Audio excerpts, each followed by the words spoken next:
Oh, ito labas na. Pero buhay pa rin naman siya. Ayan, buhay pa rin pero wala na hanggang ano, papunta na yan sa kamatayan yan. Pati ito dito. Ano? Laki talaga ng binawas ng buhangin dito kanina lang yan yung bagtaib pag high tide. Kaya ito yung nangyari. So kaya kanina hanggang dito yung buhangin, oh. Dito laki ng nabawas, nasa 50 cm ang nabawas. Pati ito lumabas na rin, oh. Yan, lumabas na. Ugat.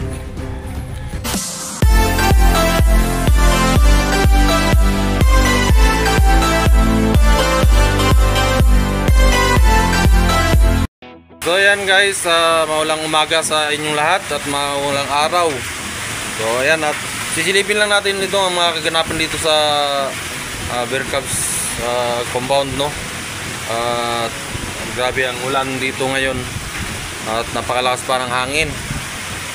Alright, at silipin natin kung ano yung mga kaganapan dahil sobrang lakas ng ano dito hangin at may bagyo daw pala. Kaya yan, sisilipin natin dito mga ka-friend yung kaganapan dito. At ipapakita ko sa inyo yung kung ano yung mga nangyari dito sa paligid. Alright, at mag-video lang tayo. Harap ko lang kamera. So ayan, umuulan pa rin mga ka-friend at medyo humina na lang. Pero lakas pa rin ng hangin at siyempre maambon pa rin. So ayan, nakapapansin nyo ang lakas ng mga alon kasi biglang nagamihan. Sabagay ilang ano na rin sana na kalmada dito, kaso lang ngayon may bagyo pala kaya sobrang sungit ng panahon natin ngayon at napakalakas ng hangin. So bali nung isang araw pa lang yung ulan, no, ay kahapon lang pala umulan, tapos hanggang ngayon tuloy-tuloy ang ulan. At unang ulan din dito sa amin mula nung tag-init. Ayan, at lakas ng amihan, no. At naabot na yung ating mga nyug na tinanim doon sa tabi dagat, hindi talaga obra. Para ma-update ko lang din dito sa may-ari, no, na yung karamihang ang iba nating mga nyug na puno na tinanim dyan na abot na ng dagat. So mamaya sisilipin natin pagka tumila na yung ulan at lumakas na naman ang ulan, no.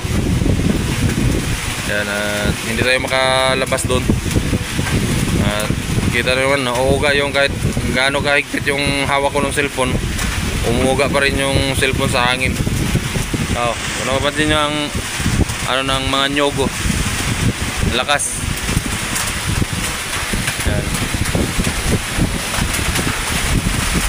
At simula pa to kagabi, ulan ng ulan, tapos pa lakas ang hangin. Tapos nagkataon din na malakas ang dagat ngayon, malakas ang amihan, tapos malaki ang dagat. So inabot na yung mga pananim natin dyan sa gilid at mamaya sisilipin natin yan. So atras muna tayo at umabot na dito yung ulan. 1 hour later.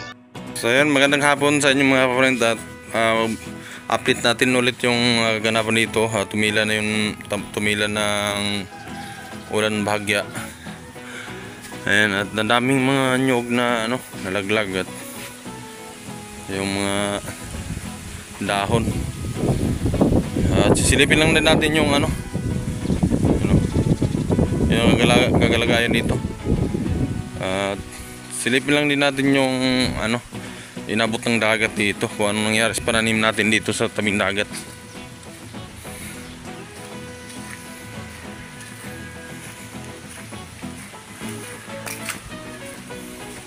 Yan.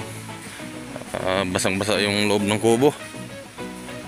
Hindi talaga obra dito pag malakas ang hangin, kasi wala rin makakasilong o basang-basa yung mga upuan.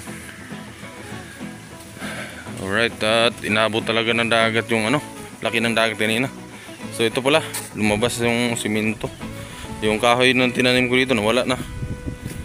Yan, lumabas na yung mga ugat ng mga puno. Kung dati hindi, ngayon lumabas. Pati yung, tingnan nyo nangyari sa nyug natin. Baon na baon na yan dati mga ka-friend. Yung nyug, oh, wala na. Lumabas na yung ano, pinaka ano niya, bunga. Yung pinagtubuan. So, nakarating hanggang doon ang dagat. Sa taas. Ito, lumabas na yung mga ugat. Hinakot na yung buhangin kung saan din nila. Papunta yun doon sa ano. Kaya, low tide na ngayon. Kaya ganito na yung tsura. Kanina laking dagat, parang nakakatakot. Yung mga kahoy ni John Book dito. Yan o. Yung lote ni John Book. Labas na yung mga kahoy. Yung mga aroma. Nagsilabasan na yung mga ugat. So, yan. Nakarating dagat doon, oh. Kanina. Hanggang dyan. Kaya dito lumabas talaga yung mga ugat ng kahoy at saka yung tinanim na nyug.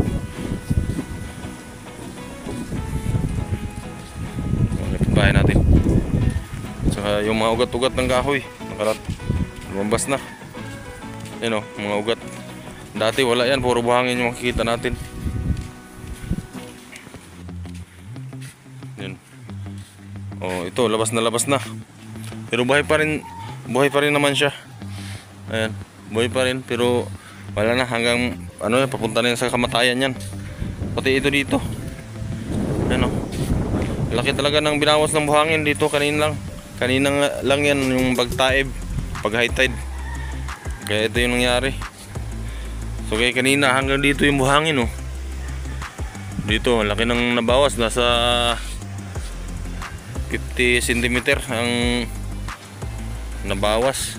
Pati ito lumabas na rin, oh. Yan, lumabas na mga ugat. Pero pag minsan babalik naman yung buhangin. Ganito lang yung sitwasyon, pero sana naman wag tulo-tuluyang mabawas talaga yung buhangin kasi pag iba na naman yung alon, iba na naman yung hangin, tambak na naman dito yung buhangin. So ngayon kung magtuloy-tuloy yung habagat, yung mga buhangin dito dadalhin doon.